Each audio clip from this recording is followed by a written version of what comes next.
जैसे आप लोग इस धरती पर बैठे हैं, एक कर्म भूमि कहलाती है, जहां पर असी मसी कृषि वाणिज्य विद्या शिल्प ये सत्कर्म किए जाते हैं। इन कर्मों के द्वारा अपनी आजीविका की जाती है, इसका नाम है कर्म भूमि।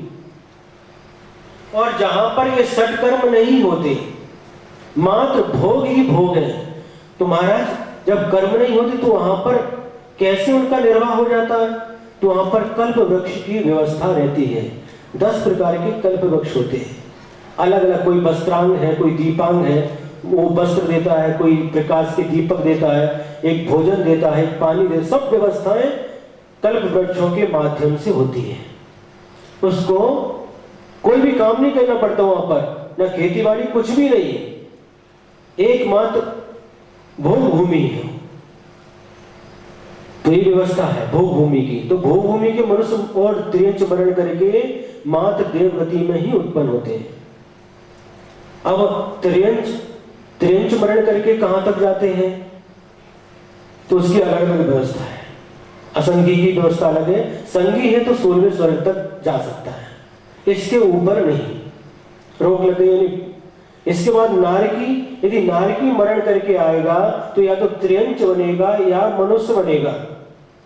कोई भी नारकी मरण करके पुनः नरक में जन्म नहीं ले सकते, और नारकी मरण करके देवगति में भी जन्म नहीं ले सकते। वो नियम से मनुष्य अथवा त्रियंच ही बनते हैं। ठीक है। अब इसके बाद में देवगति के जीव, देवगति के जीव हैं, तो देवगति के जीव कहां जाएंगे? उनके लिए भी 2 ही गतियां हैं, या तो मनुष्य या त्रियंच। वो विकलत्रय में जन्म नहीं ले सकते। देवगति के देव मरण करके विकलत्रय में जन्म नहीं लेते। एक इंद्रिय तो बन सकते हैं, उसमें भी अग्नि कायिक और वायु कायिक को छोड़ करके संगी पंचेंद्रिय ही बनते हैं। और माने बहुत सारी व्यवस्था है, सर्वर ऊपर के देव तो मनुष्य बनते हैं। माने एकमात्र मनुष्य ही ऐसा है जो कहीं पर भी जा सकता है। एक अपना जीवन ऐसा है, कहीं पर भी जा सकता है। सप्तम पृथ्वी का नारकी मरण करके कहां उत्पन्न होता है? त्रियंच गति में ही उत्पन्न होता है। सम्यक तो प्राप्त नहीं कर सकता, पर कर भी सकता है। छठवीं पृथ्वी से निकला हुआ मनुष्य बन सकता है, सम्यक तो धारण कर सकता है, लेकिन क्या? संयम धारण नहीं कर सकता। पंचम पृथ्वी से निकला हुआ जीव संयम धारण कर सकता है, मुनि बन सकता है, लेकिन निर्वाण को प्राप्त नहीं कर सकता, मोक्ष नहीं जा सकता। चौथी पृथ्वी से निकला हुआ जीव दीक्षा लेकर के कर्मों का नाश करके मोक्ष भी प्राप्त कर सकता है, लेकिन तीर्थंकर नहीं बन सकता, तीर्थंकर नहीं बन सकता। और नारायण प्रतिनारायण जो होते हैं वो तो नरक से आते ही नहीं, ऊपर से ही आते हो। ये बहुत सारी ऐसी आगम की व्यवस्था है। तो ये जंक्शन है, मनुष्य जीवन एक जंक्शन है। यहां से सभी रास्ते खुले हुए हैं, और कौन सा रास्ता आपको स्वीकारना है, आप स्वतंत्र हैं। सभी रास्ते खुले हुए हैं, सभी मार्ग जहां जाना वहां जा सकते हैं, लेकिन अपनी इच्छा से नहीं, किंतु अपने कर्म के अनुसार। जैसा कर्म होगा, जैसा कर्मों का बंध किया किसने? किसी दूसरे ने नहीं, स्वयं इस आत्मा ने जैसे कर्म का बंध किया उसी के अनुसार गति मिलती है, आगामी भविष्य होता है। तो कर्म करने के लिए यह आत्मा स्वतंत्र है, उसी प्रकार से कर्म के फल को भोगने के लिए भी स्वतंत्र है। कभी भी एक व्यक्ति के कर्म का फल किसी दूसरे व्यक्ति को नहीं मिलता, ये सिद्धांत है। स्वयं कृतं कर्म यदात्मना पुरा फलम तदीयम लभते शुभाशुभम परेण दत्तम यदि लभ्यते स्फुटम स्वयं कृतं कर्म निरर्थकम तदा। यानी आप इस आत्मा के द्वारा जो कर्म किया गया है उस कर्म का फल इसी आत्मा को ही भोगना पड़ता है। चाहे शुभ कर्म है उसका फल शुभ होगा, अशुभ कर्म किया है उसका फल अशुभ होगा, ये आत्मा को भोगना पड़ता है। यदि दूसरे के द्वारा किए हुए कर्म का फल यदि ये आत्मा भोगे तो स्वयं किए हुए कर्म निष्फल हो जाएंगे, ये सिद्धांत है। महाराज आज आप क्या बता रहे हैं? आपको समझ में आ रहा ना? समझ में आ रहा कि नहीं विषय? नहीं तो हम चेंज करें। आ रहा? सबको आ रहा? हाँ, तो फिर ये आत्मा स्वयं कर्म करने के लिए स्वतंत्र है और उसका फल भोगने के लिए भी स्वतंत्र है। एक दृढ़ विश्वास करो, हमारे द्वारा किया हुआ कर्म का फल हमको ही भोगना होगा और जो हम आज भोग रहे हैं वह हमारे द्वारा किए हुए कर्म का फल ही हम भोग रहे हैं। किसी दूसरे के द्वारा किए हुए कर्म का फल हमें कभी प्राप्त नहीं हो सकता। एक कर्म ऐसा है दिखाई नहीं देता लेकिन उसको पूरा पता है किसने किया, उसका फल वहीं पर जाके जिस समय आत्मा शुभ अथवा अशुभ कर्म करता है परिणाम मन वचन काय की चेष्टा के द्वारा, उसी समय जो पुद्गल बरगणाएं भरी हुई है वह बरगणाएं कर्म रूप में परिणत होकर के आत्मा के साथ एक में हो जाती हैं। इनका संश्लेष संबंध हो जाता है और कब तक रहता है? जब तक वह कर्म अपना फल नहीं देता तब तक वह कर्म के रूप में रहता है और जब कर्म अपना फल दे करके निकल जाता है तो फिर क्या? फिर दूसरा कर्म जो बना हो तो चुका है। और जिस समय आत्मा सभी कर्मों से मुक्त हो जाता है, रहित हो जाता है, तो परम शुद्ध अवस्था को प्राप्त कर लेता है। कौन सी? सिद्ध अवस्था को। सिद्ध भी बन सकता तो कौन बनेगा? यह मनुष्य ही बनेगा। तो हम सभी लोग ऐसे जंक्शन पर बैठे हुए हैं। कहां पर? मनुष्य गति रूपी जंक्शन पर बैठे हुए हैं। अब आपको तय करना है कि आगे कौन सा मार्ग चुनना है। जो मार्ग चुनेंगे आगे की मंजिल भी उसी प्रकार की मिलने वाली है। कर्म सिद्धांत के ऊपर विश्वास रखो। हमारी दृष्टि कर्म के ऊपर नहीं जाती, नो कर्म के ऊपर जाती है। नो कर्म का मतलब क्या? जिसके माध्यम से कर्म का फल मिलता है उसका नाम आगम में नो कर्म कहा है। वह कोई भी हो सकता है, चेतन भी हो सकता है, अचेतन भी हो सकता है। मान लो आपको अशुभ कर्म का उदय है और वह फल कैसे? सूर बन करके आ गई आपके घर में, बहू बन करके आ गई, अशुभ कर्म का फल है, उसके निमित्त से मिल रहा है।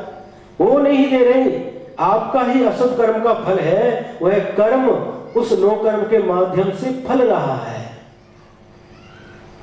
फल किसके माध्यम से मिल रहा है? उस नो कर्म के माध्यम से फल मिल रहा है, लेकिन वह कर्म तो मेरे द्वारा किया हुआ ही है। तो हम क्या करते हैं? हमारी दृष्टि क्या है? उनने हमारे साथ ऐसा किया, हमारी बहू ने हमारे साथ ऐसा किया। जाती कि नहीं? जाती है। लेकिन यदि वास्तव में यदि कर्म सिद्धांत का ज्ञान हो तो बहू है ठीक है, लेकिन एक कर्म हमारे द्वारा किया हुआ ही है। किसी भी रूप में आ सकता है, किसी भी रूप में आ सकता है। अगर पुण्य कर्म का योग हो तो अच्छा भी मिल सकता है। वो सामने बैठे हमारे, उन्हें बताया कि महाराज हमने इतने अच्छे पति मिले, खोबरे ताई।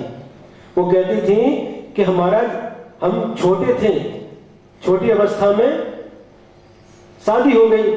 शादी होने के बाद हमको मालूम नहीं था जो मेथी की भाजी रहती है, तो मेथी की भाजी बहुत सारी दिखती थी, इतनी सारी भाजी है, अब इसको बनाना तो नमक भी इसमें इतना सारा ज्यादा डालना पड़ेगा, तो हम डाल देते थे।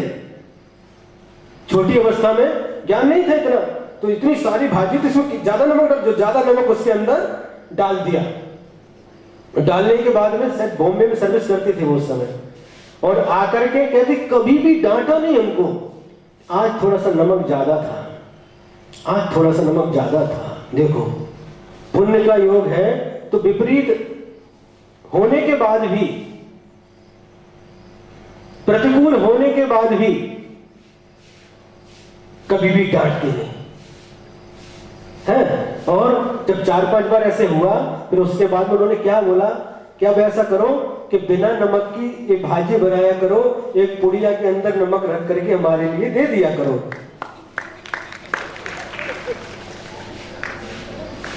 अब देखो यानी इतनी प्रतिकूल होने के बाद भी, नहीं तो दूसरे होते तो क्या करते, फेंक देते थाली ही क्या। नहीं, इतना ऐसा होने के बाद भी सब अनुकूलता, प्रतिकूलता में भी अनुकूलता। ठीक है, आपकी कोई गलती नहीं, क्या बोलते देखो, आपकी कोई गलती नहीं, आपने कभी किया नहीं, इसलिए आप ऐसा करो बिना नमक की सब्जी बनाना और एक कागज के अंदर पुड़िया बांध करके रख देना। कितनी समता है, कैसे परिणाम है। ऐसे व्यक्ति का समागम भी पुण्य के योग से मिलता है। और पाप के योग में क्या होता है, अच्छा करने के बाद भी कभी भी, कई लोग आते हैं महाराज हम अच्छा करते हैं लेकिन हमारे साथ कभी अच्छा नहीं होता। होता है कि नहीं, हम तो अच्छा करते हैं लेकिन हमारे साथ अच्छा नहीं होता। ठीक है, आप जो अच्छा कर रहे हैं उसका फल तो आपको अच्छा ही मिलने वाला है, लेकिन पहले आपने अतीत काल में जो अशुभ कर्म किए थे उसका फल भी तो आपको भोगना होगा। तो हमारे द्वारा किया हुआ कर्म ही हमको फल देता है, चाहे पति के रूप में हो, पत्नी के रूप में हो, पुत्र के रूप में हो, पुत्री के रूप में हो, बहू के रूप में हो, किसी भी रूप में हो, फल हमारा ही होता है, कर्म हमारा ही होता है। एक बार एक प्रश्न पूछे आपसे, आप मान लो कहीं जा रहे हैं और जाते जाते किसी ने ऊपर से एक छोटा सा पत्थर का टुकड़ा फेंक दिया, आपके ऊपर गिरा, आपने ऊपर देखा, वो व्यक्ति आपका परिचित हो, फिर क्या होगा बताओ। यदि वो व्यक्ति अपना परिचित निकला या अपने घर का ही निकल गया मान लो, तो क्या होगा? कुछ नहीं बोलेंगे। यदि उससे राग होगा तो कुछ नहीं बोलेंगे, यदि द्वेष हुआ तो तिल का ताड़ बना देंगे। होता कि नहीं? पुलिस केस भी कर सकते हैं। यदि अपरिचित निकला तो, और अपरिचित में भी कोई एक छोटा सा बच्चा निकला मानो तो, ये बच्चा जाने दो, छोटा सा बच्चा है। किसी जानवर ने आपके ऊपर कुछ, कोई गाय भैंस ने आकर के आपको गिरा दिया तो गुस्सा आती, ज्यादा से ज्यादा उसको 2-4 मार सकते हैं। और यदि कहीं अचेतन के द्वारा ऐसा हुआ तो, मान लो ऊपर बैठे हैं और अपने आप ऊपर से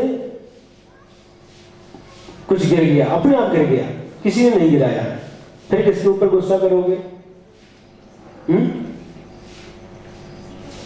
अपने आप छत है जो हमारे रूम की छत देख सकते हैं आप, हमारे रूम में आकर के निकल रही है, कभी आकर के गिर गई तो किसके ऊपर गुस्सा करोगे?